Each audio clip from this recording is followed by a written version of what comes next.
Hello students, आज हम लोग स्टार्ट करने जा रहे हैं 12th का पहला टॉपिक या पहला चैप्टर कह लीजिए। यदि हम सिलेबस को ध्यान से देखें तो 12th का जो स्टार्ट टॉपिक होता है वो यहीं से स्टार्ट होता है।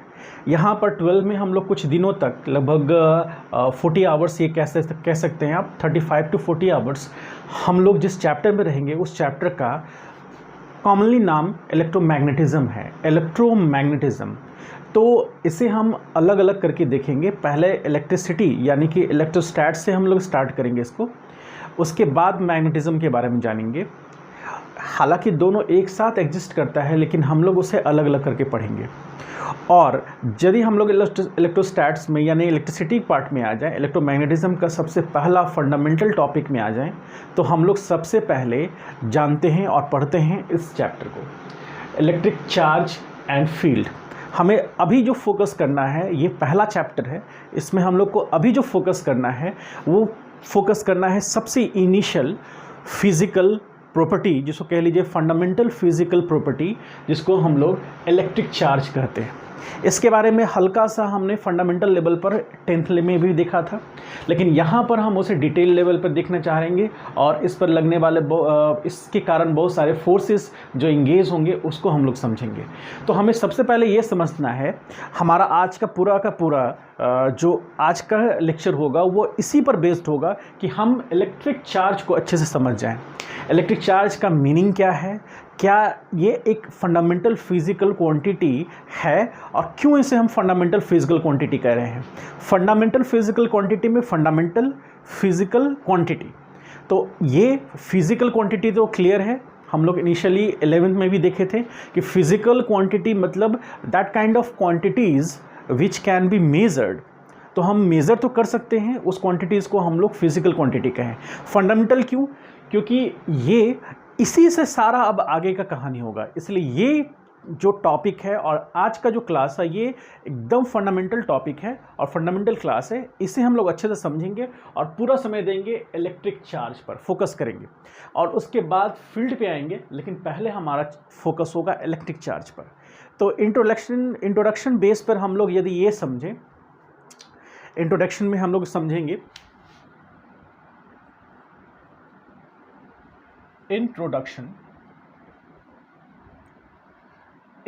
में यदि हम लोग ध्यान से समझें, कुछ एग्जाम्पल लेके हम लोग समझते हैं इस बात को। जैसे हमारे पास कोई दो ड्राई स्टिक है, वुडन मटेरियल यानी कि लकड़ी है, दो हमारे पास ड्राई है, सूखा हुआ लकड़ी है, उसे हम रब करते हैं।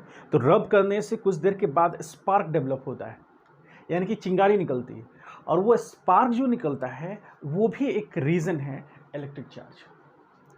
इसके बाद और भी एग्जांपल है हमारे पास। जैसे मान लीजिए हमारे पास प्लास्टिक रॉड है, ये हमारा प्लास्टिक रॉड है, इससे हम यदि हमारे पास कोई सिल्क का कपड़ा है, सिल्क क्लॉथ है, उसको हम इसे ऐसे रब करें, पूरी तरह से रब करने के बाद जब हम इस प्लास्टिक जो रॉड है हमारा, इसे हम यदि कुछ स्मॉल हल्का जैसे कागज़ का टुकड़ा है उसके पास इसे ले जाएं, तो ये उस कागज़ के टुकड़े को अट्रैक्ट करेगा। तो यहाँ पर भी कुछ इलेक्ट्रिक चार्ज की बात हो रही है। और कोई एग्जांपल जैसे देखें, सपोज़ आपके पास प्लेन कागज़ जिस पे आप लिखते हैं, वो प्लेन कागज़, उसको छोटे छोटे स्ट्रिप्स में काट लीजिए, और वो पतला लंबा स्ट्रिप को एक बार आयरन करें, एक राउंड आयरन करें, और उस स्ट्रिप को, कागज़ के स्ट्रिप को आप अपने घर के टीवी या फिर जो लैपटॉप या जो डेस्कटॉप का मॉनिटर है उसके पास आप उसे ले जाइए, वो उसे अट्रैक्ट कर लेगा। यहाँ पर भी हमें कुछ अट्रैक्शन की बात हो रही है। ये जितने भी मटेरियल हम लोग बात कर रहे हैं, जितने भी एग्जांपल ले रहे हैं, हम लोग इंसुलेटिंग मटेरियल लेते हैं, मतलब कागज़ हो गया, प्लास्टिक हो गया, दिस आर इंसुलेटिंग मटेरियल्स। इसके बाद का एग्जांपल, जैसे हम लोग कई बार आप लोग अपने घर में भी ये काम किए होंगे कि जैसे मान लीजिए कि कंघी है, कॉम, उसे हम जिनके लंबे बाल होते हैं ज़्यादातर, वो बाल ऐसे कब करके उसे हम लोग ध्यान से देखें तो छोटे से कागज़ के टुकड़े के पास उसको जस्ट टच कराएंगे तो वो टच करने पर उसे अट्रैक्ट कर लेगा। ये हम लोग डे टू डे लाइफ में अपने देखे हैं। ये जितने भी एग्जाम्पल हैं, और एग्जाम्पल में जैसे हमारे पास बैलून है, फुला हुआ बैलून है, उसे हम कपड़े पर रब करें और रब करने के बाद हम जब दीवार से उसको टच कराएंगे तो दीवार की तरफ अट्रैक्ट हो जाएगा। ये जितने भी एग्जाम्पल हैं, ये जितने भी एग्जाम्पल हमने डिस्कशन किए, ये जितने सारे एग्जाम्पल हमारे इलेक्ट्रिक चार्ज से रिलेटेड हैं। और तो हमें यहाँ ऑब्ज़र्व करना है, ये जितने भी मैंने 4-5 एग्जाम्पल दिए हैं, इन 4-5 एग्जाम्पल में हमें ऑब्ज़र्व करना है कि क्या हुआ। तो हमें वही चीज़ को समझते हुए हम ऑब्जर्वेशन की बात करें तो लिखेंगे these observation suggest that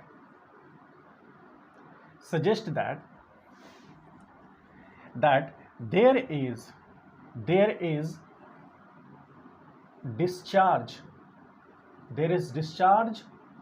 of fundamental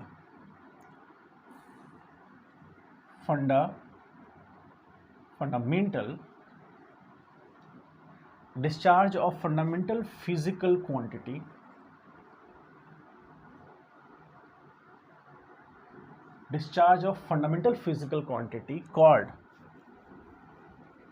called electric charge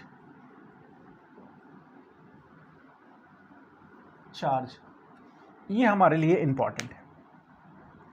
हो क्या रहा है इसको हम लोग लैंग्वेज में समझेंगे अपनी भाषाओं, ताकि हम इसे एक्सप्लेन कर सकेंगे आगे। ये इंपॉर्टेंट है। साथ ही साथ क्या है, फंडामेंटल फिजिकल क्वांटिटी। ये एक फंडामेंटल फिजिकल क्वांटिटी कह लीजिए इसको। आप ये मत समझिएगा कि फंडामेंटल फिजिकल क्वांटिटी मतलब 3 वो फंडामेंटल फिजिकल क्वांटिटी, मतलब इनिशियल लेवल पर ये एक फिजिकल क्वांटिटी, मतलब इसी से हमारा आगे का कहानी बनेगा। इसीलिए हम इसे फंडामेंटल फिजिकल क्वांटिटी कह रहे हैं। मतलब वहाँ का फंडामेंटल फिजिकल क्वांटिटी नहीं, एक इनिशियल लेवल पर physical quantity. Fundamental physical quantity called electric charge, यानी कि there is discharge of fundamental physical quantity called electric charge from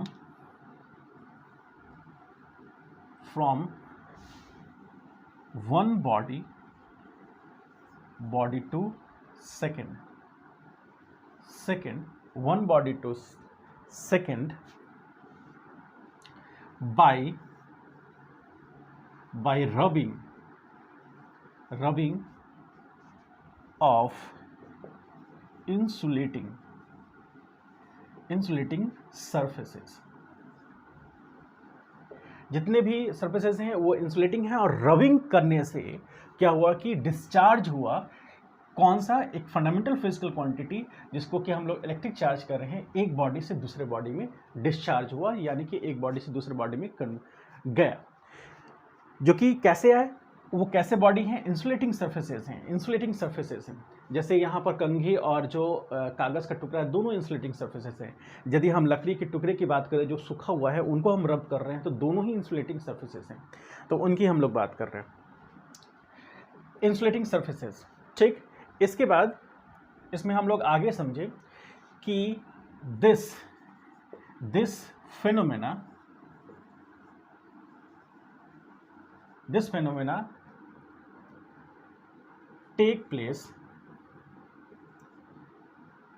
takes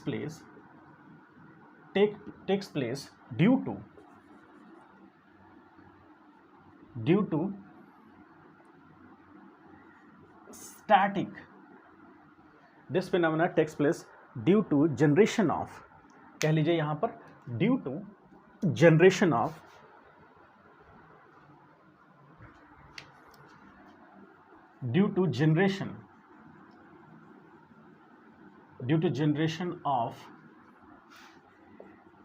static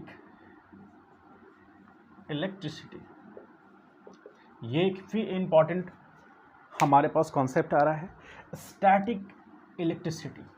ये स्टैटिक इलेक्ट्रिसिटी के कारण हमारे पास ये फिनोमेना डेवलप हुआ, यानी कि चार्ज, जो इलेक्ट्रिक चार्ज है वो प्रोपेगेट किया, ये एक जगह से दूसरी जगह ट्रांसफ़र किया। और फिर रीज़न क्या कि स्टैटिक इलेक्ट्रिसिटी के कारण। स्टैटिक इलेक्ट्रिसिटी को हम थोड़ा सा डिटेल में देखेंगे। स्टैटिक मतलब होता है, स्टैटिक का मतलब हो गया रेस्ट, और इलेक्ट्रिसिटी रिलेटेड टू इलेक्ट्रॉन। यानी कि इलेक्ट्रॉन से रिलेटेड है, स्टैटिक इलेक्ट्रॉन। तो स्टैटिक में हम लोग थोड़ा सा इसको समझें। स्टैटिक मीन्स क्या हुआ? स्टैटिक मीन्स हुआ एनीथिंग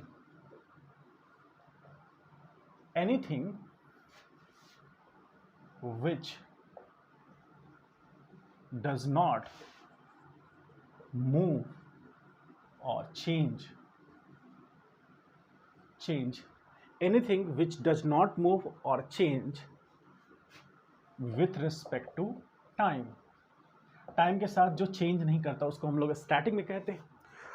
और electricity means it is related two electrons, electron की बात होगी इसमें। इसके बाद तो इसका मतलब है कि हम लोग स्टैटिक इलेक्ट्रॉन की बात करेंगे इसमें। यानी कि ये जितने भी एग्जाम्पल हम लोगों ने देखे उसमें क्या था कि स्टैटिक इलेक्ट्रॉन का इन्वॉल्वमेंट था उसमें। उसी कारण से हमारा फिजिकल क्वांटिटी जो इलेक्ट्रिक चार्ज है वो एक दूसरे से, एक जगह से दूसरी जगह, एक बॉडी से दूसरे बॉडी में ट्रांसफ़र हुआ। तो स्टैटिक मतलब यहाँ हम समझ गए। अब हम लोग इसके बारे में, इसको हम लोग इलेक्ट्रिक चार्ज को, जो हमारा इनिशियल टॉपिक है, उसे हम लोग इलेक्ट्रोस्टैट्स भी कह सकते हैं।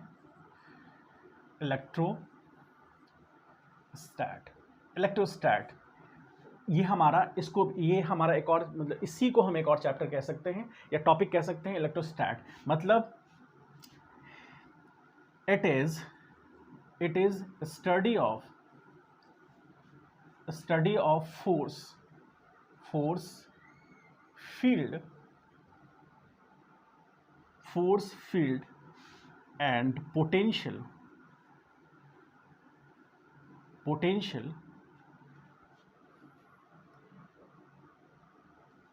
developed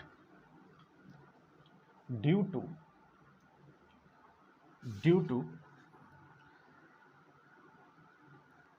to electric charge।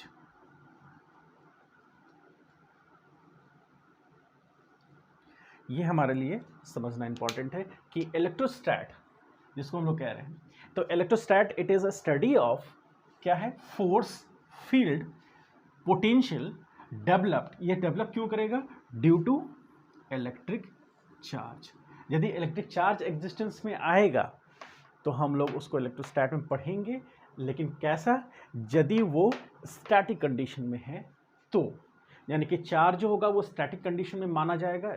Charge move नहीं करेगा टाइम के साथ, उसका पोजीशन चेंज नहीं करेगा, जो हम लोग फंडामेंटल लेवल पे देखें। और यहाँ पर स्टैटिक इलेक्ट्रिसिटी का हम लोग बात करेंगे। तो ये हमारा इंट्रोडक्शन लेवल पर हमने जो एग्जाम्पल देखे, उन 4-5 एग्जाम्पल का ये समरी हुआ। जो इंट्रोडक्शन लेवल पर हम लोग फोकस इस पे रखेंगे, ये हमारा फंडामेंटल टॉपिक है। इसके बाद हम लोग बात करते हैं, इसी को थोड़ा हाईलाइट करते हैं, इलेक्ट्रिक चार्ज। इसको हम लोग डिटेल में देखते हैं कि इलेक्ट्रिक चार्ज है क्या। इसे हम लोग समझने की अगले टॉपिक में हमारा कोशिश रहेगा कि इलेक्ट्रिक चार्ज किसको हम लोग कहेंगे।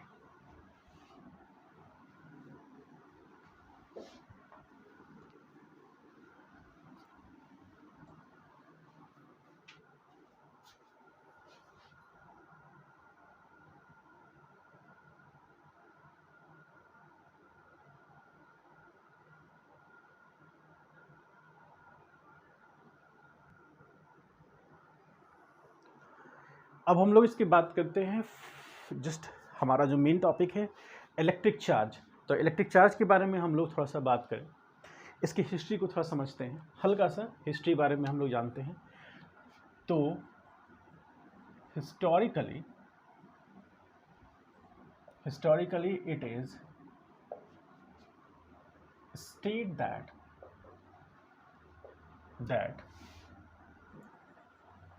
there is amber. ये इंपॉर्टेंट मटेरियल है एम्बर का ध्यान रखना है। एम्बर ये है क्या? बेसिकली ये फॉसिलाइज्ड कह लीजिए इसको, फॉसिलाइज्ड ट्री रेजिन है, tree resin. Fossilised tree resin मतलब कि एक ऐसा जो बहुत सारे सालों से ये दबा हुआ कहीं पर, जिसको फॉसिल कहते हैं और ट्री का ये पार्ट है, ये जो है इसे हमने रब किया इनिशियल जब स्टार्ट के इसका हिस्ट्री की बात करें तो is rubbed with silk cloth से हमने उसे रब किया, then it start attracting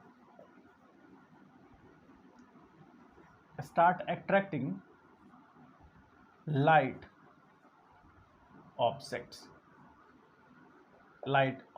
like किस तरह के, like piece of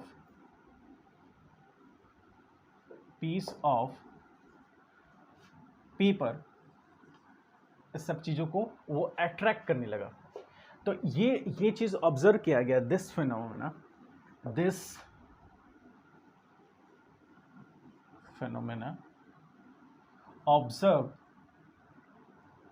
observe in Greece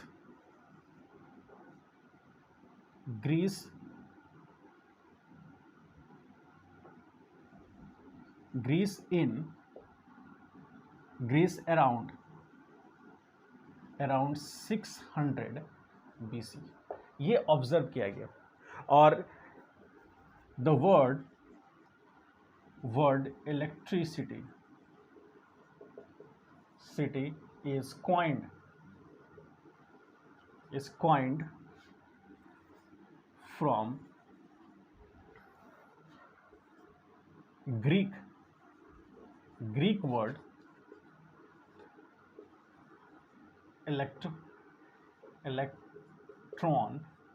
electron, ये ग्रीक वर्ड है, इससे इलेक्ट्रिसिटी को कॉइन किया गया, इलेक्ट्रिसिटी को डेवलप किया। ये इलेक्ट्रॉन, इसी से इलेक्ट्रिसिटी बना और इसका मीनिंग होता है, इट्स मीनिंग इज एम्बर, इसका मीनिंग एम्बर होता है। ये हिस्टोरिक लेवल पर हम लोग कुछ जाने कि इसकी हिस्ट्री कहाँ से आई, ऑब्वियसली ग्रीक से ही इसका भी हम लोग जाने कि ग्रीक में ही इसके बारे में फर्स्ट इन्वेंशन हुआ, फर्स्ट जाना गया इसके बारे में। अब हम लोग इसके आगे बढ़ते हैं तो हम लोग कुछ एक्सपेरिमेंट की बात करते हैं, मतलब हमने कुछ एक्सपेरिमेंट किया, बहुत इंटरेस्टिंग एक्सपेरिमेंट है, ध्यान रखिएगा।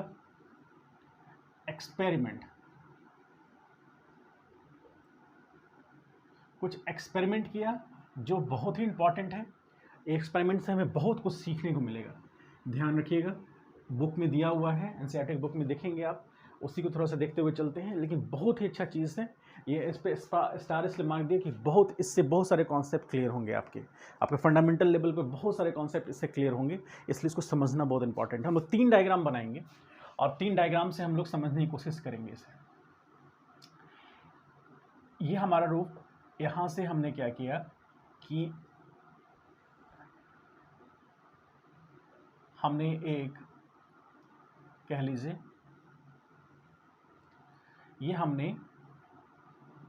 ये सिल्क थ्रेड है, सिल्क थ्रेड, और यहाँ पर इसे हम लोग बोलेंगे ग्लास रॉड यहाँ रखा, रब करके, ये रब किया हुआ ग्लास रॉड है, और यहाँ पर एक और ग्लास रॉड हमने रखा, इसे भी हम लोग ग्लास रॉड कह रहे हैं। ये रब्ड किया हुआ है, रब्ड है, और ये भी रब्ड है। ध्यान समझिएगा, ये हमारा फर्स्ट ए नंबर पे हम इसे ले सकते हैं। ये ए डायग्राम फिगर ए है। इस पे हम लोग क्या किया कि एक ग्लास रॉड रखा जो कि रब किया हुआ है। रब कैसे हुआ है हम आप बाद में डिस्कस करेंगे इसे। तो ग्लास रॉड और एक और ग्लास रॉड है जिसे रब किया गया है। इसके बगल में ये फिगर ए हो गया। हम लोग दूसरी बात करें,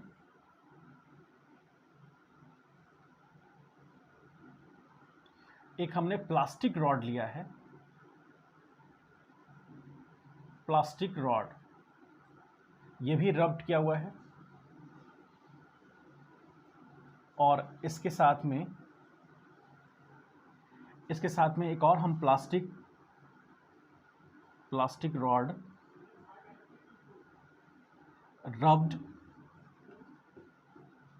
रॉड रब्ड किया हुआ है,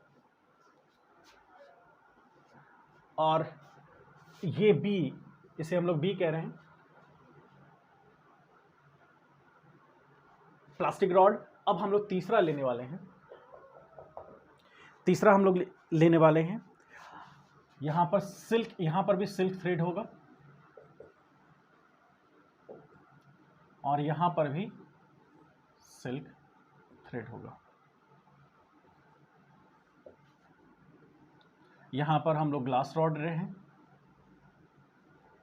और यहां पर प्लास्टिक रॉड जो कि रब्ड किया हुआ है, और ये भी रब्ड है। शॉर्ट में समझें कि ये क्या हुआ कि एक ग्लास रॉड जिसको रब्ड किया गया है। रब्ड कैसे किया गया, ये फिगर ए बी, और इसको हम लोग सी कहेंगे। सी पे आ जाइए, शॉर्ट में समझते हैं उसको। तो हम लोग क्या कर रहे हैं कि एक सिल्क थ्रेड से हमने एक ग्लास रॉड को बांध के रखा है या फिर उसे अटैच किया है, और एक उसके पास में हम लोग ला रहे हैं ग्लास रॉड ही ला रहे हैं, वो भी रब्ड किया। वो रब्ड कैसे, ग्लास का रॉड है उसको रब्ड किया गया है सिल्क थ्रेड से, सिल्क क्लॉथ से उसको रब किया गया, या फिर कह लीजिए कि स्ट्रैड ऊल जो है, ऊल का ये जो ऊन होता है उसका ऊपर का भाग, वो हमने यूज़ किया स्ट्रैड ऑफ ऊल कह लीजिए, तो वो हो गया। या फिर कह लीजिए हमने सिल्क थ्रेड से उसको, सिल्क क्लॉथ से उसे रब किया। जब सिल्क क्लॉथ से हम रब करेंगे ग्लास रॉड को तो वो चार्ज्ड होगा या नहीं होगा देखेंगे बाद में। फिर एक और ग्लास रॉड को हमने रब करके उसके पास लाया, तो इन दोनों में रिपल्शन हुआ, ये इधर गया और ये इधर आ गया। ठीक, यहाँ पर जो भी हुआ उसे हम लोग रिपल्शन कह रहे हैं, रिपल्शन हुआ। ठीक, फिर यहाँ पर क्या हुआ कि प्लास्टिक रॉड को हमने कैट्स फर करते हैं उससे, कैट फर यानी कि बिल्ली का जो फर है उससे हमने प्लास्टिक की रॉड को रब किया, और ये भी प्लास्टिक रॉड उसी तरह के कैट्स फर से रब किया। यहाँ पर लिख देते हैं ताकि आप लोग को याद रहेगा, रब्ड बाय सिल्क क्लॉथ, इसको ए कह लीजिए, और यहाँ पर रब किया गया है रब्ड बाय कैट्स फर से इसको रब किया गया है, और ये वही दोनों चीज़ों के बीच में। तो यहाँ पर कैट्स फर से रब किया गया इसे भी, और इसे भी कैट फर से रब किया गया, दोनों को पास लाया गया, फिर यहाँ पर रिपल्शन हुआ, यहाँ पर रिपल्शन। ठीक, यहाँ भी रिपल्शन, यहाँ भी रिपल्शन। अब यहाँ की हम बात करें, यहाँ पर क्या है, एक हमारे पास ग्लास रॉड है और एक हमारे पास प्लास्टिक रॉड है, तो ये भी रब्ड किया हुआ, ये भी रब्ड किया, लेकिन यहाँ पर क्या हुआ, यहाँ पर ये इस साइड में और ये इस साइड में, यहाँ अट्रैक्शन हुआ, यहाँ अट्रैक्शन हुआ। तो फिगर ए में रिपल्शन, फिगर बी में रिपल्शन, और फिगर सी में अट्रैक्शन। इसके बाद हम लोगों ने और को भी ऑब्जर्व किया, और चीज़ें भी ऑब्जर्व की। तो हमें यहाँ पर ध्यान देना है कि ये हमारा ग्लास रॉड जो कि रब्ड किया गया है किससे, सिल्क क्लॉथ से, और ये भी ग्लास रॉड है और ये भी एक सिल्क क्लॉथ से ही रब्ड किया गया है, दोनों को पास लाएं, रिपल्शन मिला। उसके बाद हमारे पास प्लास्टिक रॉड जिसको रब किया गया है किससे, कैट्स फर से, और यहाँ प्लास्टिक रॉड जिसको रब किया गया है फिर से कैट फर से ही, और उन दोनों को पास में लाए, रिपल्शन हुआ। उसके बाद अगले बार क्या हुआ कि इसमें से ग्लास रॉड एक हमने लिया, ग्लास रॉड, और यहाँ पर प्लास्टिक रॉड, दोनों को आसपास लाए, दोनों रब्ड किया हुआ है, ये हमारा सिल्क क्लॉथ से और ये कैट्स फर से रब किया हुआ, दोनों को पास लाए, अट्रैक्शन हुआ। ये हमारा एक ऑब्जर्वेशन, एक अच्छा ऑब्जर्वेशन। लेकिन ध्यान इंपॉर्टेंट क्या है जो हमें आगे काम देगा, इसका मतलब है कि यहाँ तो या तो अट्रैक्शन हो रहा है या रिपल्शन हो रहा है। ये ऑब्जर्वेशन से हमने देखा कि या तो अट्रैक्शन या रिपल्शन, और कोई तीसरा चीज़ नहीं हो रहा है। तो हमें यहाँ से कंक्लूजन क्या मिला कि कुछ ऐसी चीज़ें हैं जो कि अट्रैक्शन या रिपल्शन दे रही हैं। हम उसको और डिटेल में जानेंगे, इसे हटाएंगे नहीं, अभी हम लोग समझेंगे। इसके बाद एक और छोटा सा एक्सपेरिमेंट हुआ, इसको एक्सपेरिमेंट 1 कह लीजिए, या फिर कह लीजिए आगे हम लोग चलते हैं। आगे हम लोग फिर और बात करते हैं, जैसे हमारे पास पिट बॉल्स होते हैं। पिट बॉल्स आगे हम बताएंगे आपको कि पिट बॉल्स में ये हमारा एक पिट बॉल, ये एग्जांपल हम लोग ले रहे हैं, इसको हम लोग ए कह लीजिए, इसको ABC कह लिए हैं, तो इसको D कह लीजिए। इसके बाद एक और आया, तो उसमें भी रिपल्शन दिखा गया, और फिर तीसरा C में अट्रैक्शन दिखा गया।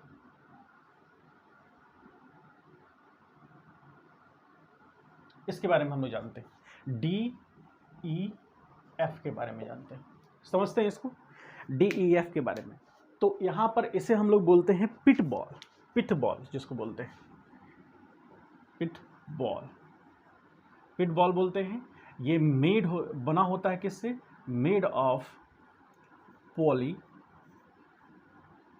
पॉलीक्रिस्टल,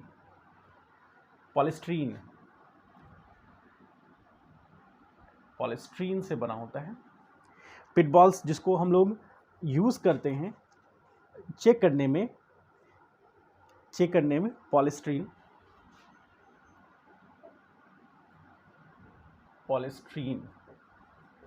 से बना होता है। इसकी खासियत क्या होती है कि यदि हम, अब समझना इंपॉर्टेंट है जो हमारे लिए, कि इसमें क्या किया कि ये पिट बॉल है एक 1 और ये हमारा पिट बॉल 2, इन दोनों को ग्लास रॉड को इनके पास लाया गया। तो पिट रॉड है जिससे किससे बना है? पॉलीस्ट्रीन से बना हुआ है। यहाँ पर ग्लास रॉड को लाया गया और इसके पास भी ग्लास रॉड को लाया गया, दोनों ही इलेक्ट्रीफाई हुए। देखेंगे आगे क्या हुआ, तो दोनों के बीच में रिपल्शन हुआ। ठीक, सेकेंड केस में यानी ई में, फिगर ई में हमने क्या किया कि प्लास्टिक रॉड जो रब किया हुआ था उसे भी यहाँ भी लाया और इसके पास भी लाया, यानी दो पिट बॉल के पास हम लोग क्या लाए? प्लास्टिक रॉड जो कि रब किया हुआ है यहाँ पर लाए। तो ये हमारा प्लास्टिक रॉड के कारण इसके पास लाए, और एक और पिट रॉड के बाद में बॉल के बारे में साथ में हम प्लास्टिक रॉड लेके आए। तो फिर से दोनों में क्या हुआ? यहाँ पर भी रिपल्शन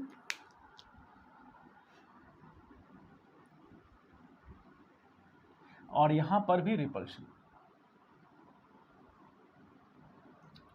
यहाँ पर भी रिपल्शन, यहाँ पर भी रिपल्शन। लेकिन यहाँ पर क्या किया गया? यहाँ पर ग्लास रॉड के लिए हम कह देंगे ग्लास रॉड,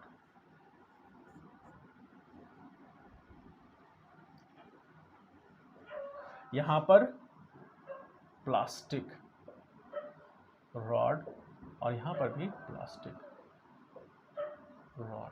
यहाँ पर क्या? यहाँ पर इस साइड में ग्लास रॉड और यहाँ पर प्लास्टिक रॉड। तो यहाँ क्या शुरू हुआ? मतलब एक को हमने टच कराया किससे? ग्लास रॉड से, दूसरे वाले को प्लास्टिक रॉड से। तो यहाँ पर हमें मिला अट्रैक्शन मिला। तो ये हमारे पास जो 6 एग्जाम्पल हमने 6 डायग्राम बनाए हैं, इसको हम लोग को ध्यान से समझना है। फिर से एक बार छोटा सा हम रिपीट करते हुए चलेंगे, स्लाइटली रिपीट करते हुए हम लोग समझते हैं कि यहाँ पर ग्लास रॉड को हमने रब किया सिल्क क्लॉथ से, इस ग्लास रॉड को भी सिल्क क्लॉथ से रब किया, दोनों के बीच में रिपल्शन हुआ। यहाँ पर प्लास्टिक रॉड को हमने कैट फर से किया, यहाँ भी प्लास्टिक रॉड को कैट फर से किया, फिर से रिपल्शन हुआ। यहाँ पर क्या हुआ कि ग्लास रॉड को हमने रब किया था सिल्क क्लॉथ से और यहाँ पर प्लास्टिक रॉड को रब किया था कैट फर से, दोनों को साथ में लाया, अट्रैक्शन हो गया। अब यहाँ पे आए, यहाँ पर इस पिट बॉल को ग्लास रॉड के कांटेक्ट में लाया गया और इस पिट बॉल को भी ग्लास रॉड के ही कांटेक्ट में लाया गया, दोनों के बीच में रिपल्शन होने लगा। उसके बाद इस ग्लास रॉड को प्लास्टिक रॉड से पिट बॉल को, और इस पिट बॉल को के पास भी हमने प्लास्टिक रॉड ही लाया, फिर से रिपल्शन हुआ। लेकिन यहाँ पर इस पिट बॉल के पास हमने लाया था ग्लास रॉड और इस पिट बॉल के पास हमने लाया था प्लास्टिक रॉड, तो दोनों में अट्रैक्शन होने लगा। तो इससे हम लोग को कंक्लूजन जो निकला वो यही निकला कि कंक्लूडिंग पॉइंट ये निकला कि हम लोग कह सकते हैं कंक्लूडिंग पॉइंट में, from all these observation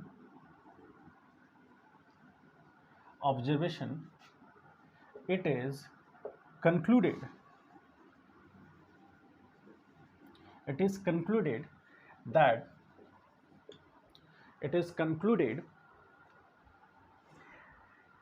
that इसके बारे में हम लोग समझें कि ग्लास रॉड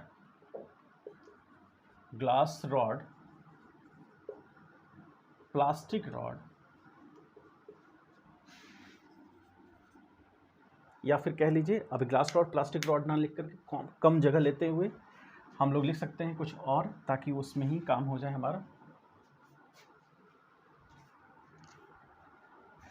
कि ग्लास रॉड और पिक्ड रॉड में हम लोग एक्वायर कह लें। तो यहाँ पर from these observation it is concluded that all bodies क्या हुआ, जितनी भी बॉडीज हैं, all bodies acquire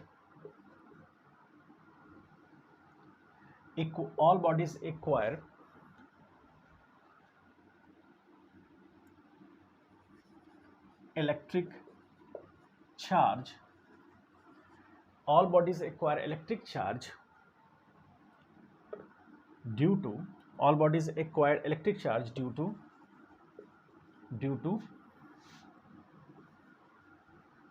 discharge of acquire electric charge and called, इसको हम लोग कहेंगे क्या, कि ये इलेक्ट्रिक चार्ज एक्वायर किया है सब बॉडी ने। सब बॉडी कौन से, तो ग्लास रॉड, प्लास्टिक रॉड और उसके बाद पिट बॉल्स, ये सारे बॉडी क्या कर रही है, electric charge, and they are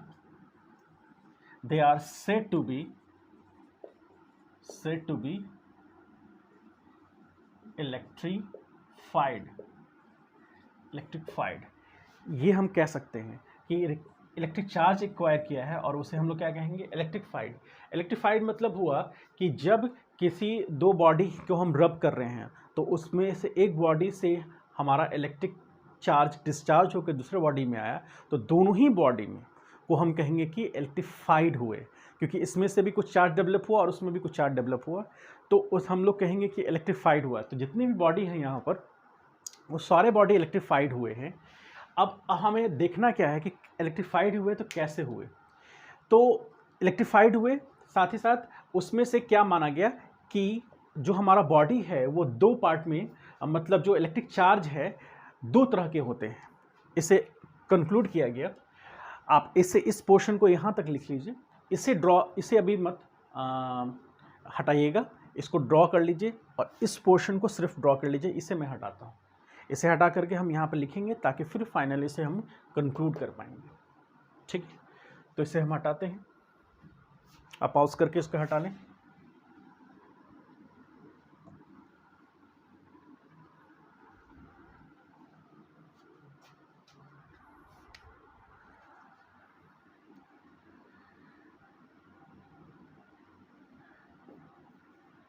There are only two kinds of electric charge which can be explained as a same charge repel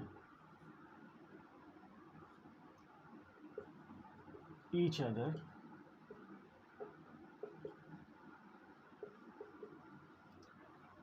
और या कह लीजिए कि like charges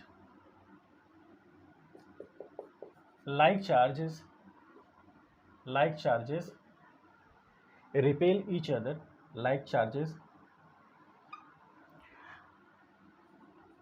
unlike charges attract each other।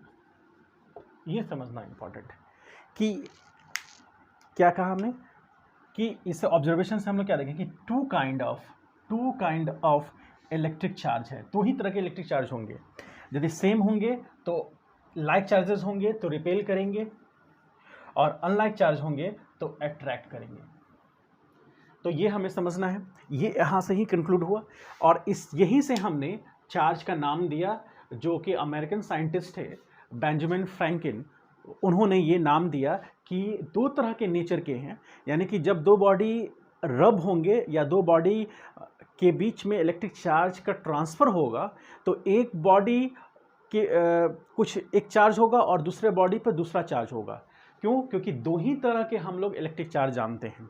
तो एक के कुछ चार्ज होगा तो दूसरे पर दूसरा कोई चार्ज होगा।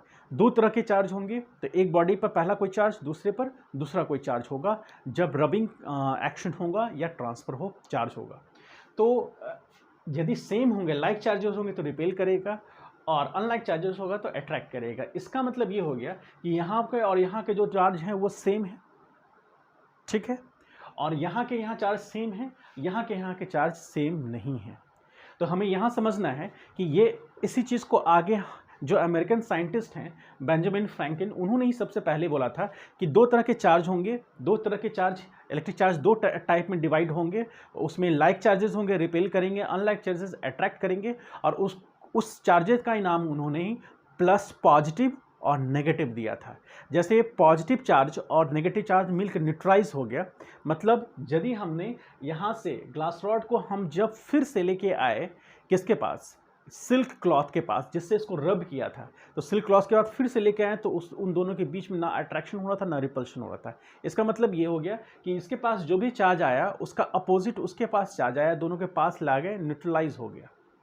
जो न्यूट्रलाइज हुआ जिस कारण से नलीफाई हुआ कह लीजिए, तो जिस तरह से मान लीजिए मेरे पास जिस तरह से हम लोग क्वांटिटीज़ की बात करें तो मान लीजिए कि +10 है और -10 है, दोनों को साथ में जोड़ा तो 0 हुआ, तो न्यूट्रलाइज हुआ। इसीलिए बेंजामिन फ्रैंकलिन ने इसका नाम दिया, जिसको कि प्लस चार्ज कहा और दूसरे को नेगेटिव चार्ज, या एक को पॉजिटिव चार्ज दूसरे को नेगेटिव चार्ज कहा। और ये ऑब्जर्वेशन से हमने देखा कि दो तरह के ही होते हैं, तो पहला और पॉजिटिव, दूसरे को नेगेटिव। तो यहाँ पर हमें समझना है इसमें कि ये और ये एक दूसरे को रिपेल कर रहे हैं, तो या तो यह भी नेगेटिव हो सकता है, ये भी नेगेटिव, या ये पॉजिटिव ये पॉजिटिव। हम लोग मानते हुए चलते हैं कि जब हम लोग ग्लास रॉड को रब करते हैं तो ग्लास रॉड से चार्ज निकल कर चला जाता है किसमें, सिल्क क्लॉथ में चला जाता है। तो चार्ज जो है वो सिल्क क्लॉथ में चला गया तो वो हाँ नेगेटिव चार्ज हो गया, और यहाँ पर चार्ज डिफिशिट हो गया, मतलब इलेक्ट्रॉन्स कम हो गए, तो यहाँ पर पॉजिटिव चार्ज हो गया। तो यहाँ पर चार्ज को हम लोग प्लस दिखा सकते हैं और यहाँ के चार्ज को भी प्लस दिखा सकते हैं, इसीलिए रिपल्शन होगा। देख सकते हैं like charges repel each other, तो लाइक चार्जेस रिपेल कर रहे हैं। यहाँ पर क्या होगा, यहाँ पर नेगेटिव चार्ज और यहाँ पर भी नेगेटिव चार्ज, फिर से repulsion, like charges repel each other, तो रिपल्शन होगा। ग्लास रॉड को हमने माना है क्या, प्लस चार्ज, और प्लास्टिक रॉड को हमने क्या माना है, नेगेटिव चार्ज। तो यहाँ पर हम लोग देखेंगे प्लस चार्ज कर रहे हैं और यहाँ पर माइनस कर रहे हैं, तो यहाँ पर अट्रैक्शन होगा। अब ध्यान दीजिए यहाँ से समझें, तो यहाँ हमने ग्लास रॉड को पॉजिटिव दिखलाया है, ग्लास रॉड को पॉजिटिव रिपल्शन, और प्लास्टिक रॉड को हमने नेगेटिव दिखलाया है। इसका मतलब कैच फॉर क्या होगा, कैच फॉर हमारा पॉजिटिव हो जाएगा। जैसे यहाँ पर सिल्क क्लॉथ क्या हो जाएगा, सिल्क क्लॉथ हमारा नेगेटिव हो जाएगा। तो अब हम लोग यहाँ पर समझे, तो जैसे ही पिट बॉल को हमने क्या किया, ग्लास रॉड यानी कि जो हमारा पॉजिटिव चार्ज है तो उसको यहाँ पर लाए, और फिर एक और पिट बॉल के पास से ग्लास रॉड लाए, दोनों के बीच में रिपल्शन। तो यहाँ पर हम दिखा सकते हैं कि यहाँ पर प्लस हुआ और यहाँ पर भी प्लस हुआ, तो इसलिए रिपल्शन। इसके पास हम किसको लेके आए हैं, प्लास्टिक रॉड। प्लास्टिक रॉड कैसा है, नेगेटिव है, नेगेटिव। तो प्लास्टिक रॉड नेगेटिव, तो यहाँ माइनस रिपल्शन हुआ। यहाँ पर ग्लास रॉड के इन्फ्लुएंस में आया तो प्लस हो गया, प्लास्टिक रॉड के इन्फ्लुएंस आया तो माइनस हो गया, इसलिए अट्रैक्शन आ गया। ये चीज़ जो है ये फंडामेंटल लेवल पर हमें समझना है कि यदि चार्ज एक बॉडी से दूसरे बॉडी में ट्रांसफ़र कर रहा है तो दोनों ही बॉडी इलेक्ट्रीफाइड हो रहे हैं। एक जो चार्ज दे रहा है, रिलीज़ कर रहा है इलेक्ट्रिक चार्ज, तो उसे हम लोग पॉजिटिव मानते हैं, और जो गेन करता है उसे हम लोग नेगेटिव मानते हैं। तो ये हमारा बेसिक फंडामेंटल लेवल पर हम इलेक्ट्रिक चार्ज के बारे में समझ पाएँ कि दो तरह के ही होंगे, पॉजिटिव और नेगेटिव। तो इसको हम लोग यहाँ पर लिख सकते हैं, there are two kinds of electric charge, इसको हम लोग आगे भी पढ़ेंगे फिर से, चार्ज ए पॉजिटिव और बी नेगेटिव। तो ये हमारा इलेक्ट्रिक चार्ज के बारे में फंडामेंटल नॉलेज हो गया। इसे और डिटेल में हम लोग समझेंगे और एग्जांपल लेते हुए, और जो कि हमारा नेक्स्ट क्लास में होगा हम लोग उसमें डिटेल में इसको और जानेंगे। Thank you.